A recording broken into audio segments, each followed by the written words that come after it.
Mops Sitsiilia ja väike tsibulinnuke. Lugu sellest, et igaüks on tähtis.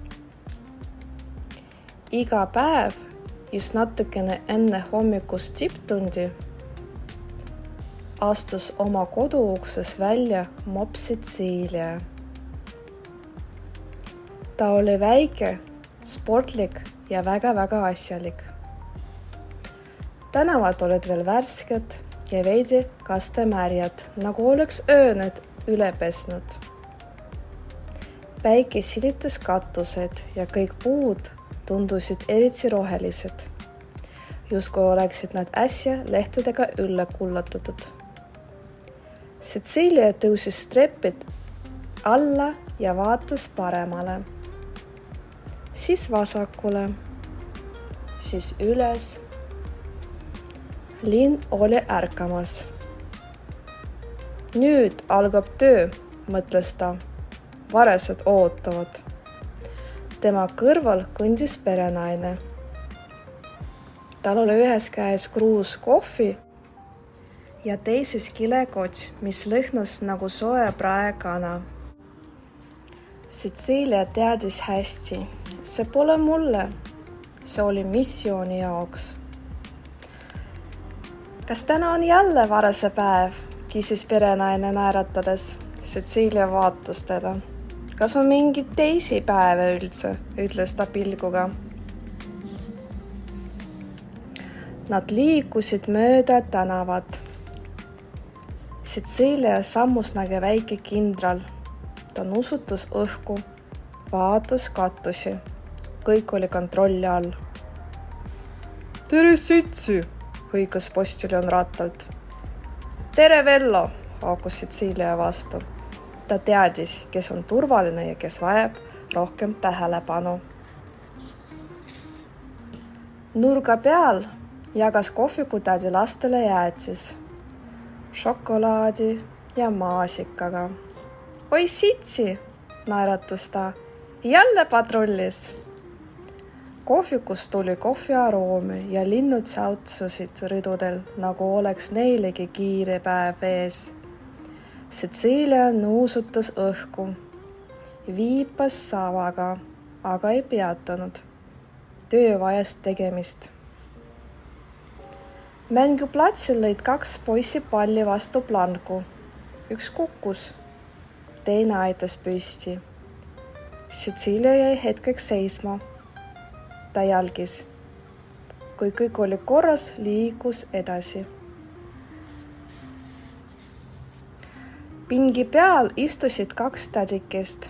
Üks kudus, teine vaatas ajalehest. Ilma teadet. Näe, jälle see väike Mops. Ja see viisakas. Alati midagi tähtsat ajamas. Sitsiilia lähenes. Ta vaatas neile otsa. Pani pea viltu. Kuidas on täna tee seis? Küsis ta vaikuses mopslikult. Tädikesed naeratasid. Üks isegi ulatas talle käe. Sitsi nuusutas õrnalt. Tark koer, sosistas teine. Justkui mõistaks. Ja ta mõistaski. Lihtsalt ilma sõnadeta. Kes aga oli Mops Sitsiilia?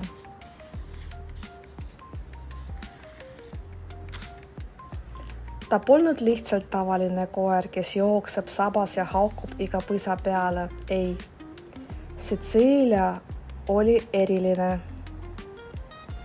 Ta ei lisanud end linnaellu. Linn pöördus tema ümber. Ta ei haukunud, ta avaldas arvamust. Ta ei nõudnud. Ta vihjas. Ja kui vihjest ei piisanud, ta vaatas.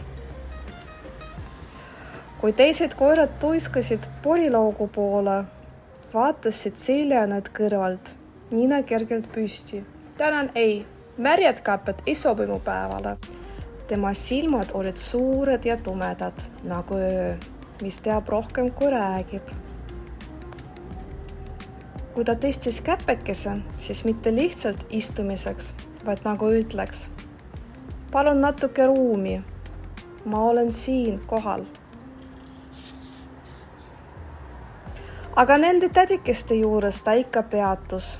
Ta nuusutas aeglaselt salli otsakest. Ta vaatas neile otse silma, nagu väike daam, kes teab, et maailmas on ruumi nii viisakusele kui ka tähelepanule.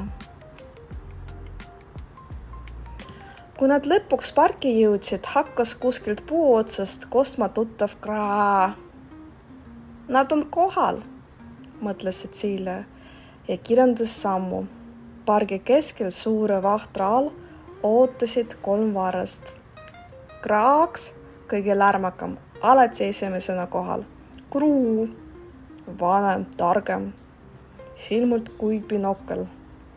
Kobakäpp, natukene aeglane, aga alati soe ja rahulik. Hiljaks jäite, kraaksus kraaks. Liiklus, ütles perenaine ja hakkas kilekotsi avama. Maius, lisas Cecilia. Lõuna on saabunud. Kõik 3 varrest maandusid muru peale. Nad ei olnud tavalised linnud. Nemad olid linna hooldajad. Me emaldasime prügikasti tagant pitsakarbi, ütles Kruu. Ja ajesime ära kassi, kes püüdis sinilindu, lisas Kraaks. Ja mina leidsin väikese sulgi, aga see polnud veel linnupoeg. Lihtsalt tuul pobises, Kobakäpp. Cecilia kuulas tõsiselt. Ta istus saba sirge ja valvas. Ta kunagi ei norinud süüa enne, kui kõik olid saanud. Sina oled tõeline haldjas, ütles Kobakäpp. Cecilia ei vastanud, aga ta kergitas vurru. See oli mopsi moodi naeratus. Oot, mis see seal on, küsis Kraaks ja lennatas end üle muru. Miski liigub rohus, ütles Kruu. Võib-olla hoopis mingi sokk, pakkus Kobakäpp, aga see polnud sokk. See oli tsilluke,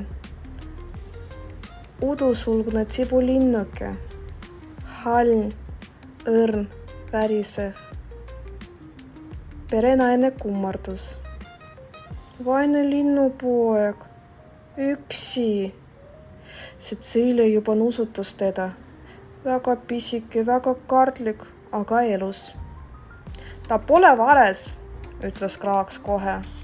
Aga ta on linnalaps, vastas Kruu. Ja meie oleme linnavalvurid. Ja keegi peab tema kõrval istuma, lisas Kobakäpp ja istuski maha. Cecilia istus ka. Ta ei haukunud, ei käskinud kedagi, ta lihtsalt istus, vaikides. Ta jäi sinna isegi siis, kui tal kõht korises, isegi siis, kui oleks tahtnud minna oravat taga ajama. Sest kui keegi kardab ja on üksi, siis see ongi hetk, kui tuleb jääda. Ja nad jäidki. Sellest päevast alates olid nad viiekesi, Cecilia, ustav, kannatlik, tõsine, perenaine, tark, helde, alati kotsi täiega, Kraaks, Kruu ja Kobakäpp, varesed valvurid. Ja tsibulinnuke, märk sellest, et isegi väiksemad võib päästa. Kui sa kunagi näed mopsi, kes istub vagusi mustade lindude seas ja ei tee piiksugi, siis tea, see ei ole juhus. See on meeskond. Ja nad teavad, headus ei ole nõrgus, see on valik. Kas sina tead, kui nutsikad on varesed? Kas teadsid, et varesed suudavad meelde jätta inimeste nägusid? Nad tunnevad ära need, kes on neid toitnud ja need, kes pole olnud nii sõbralikud. Lisaks oskavad varesed kasutada tööriistu, näiteks pulki, et toitu kätte saada. Kas teadsid, et varesed söövad peaaegu kõike?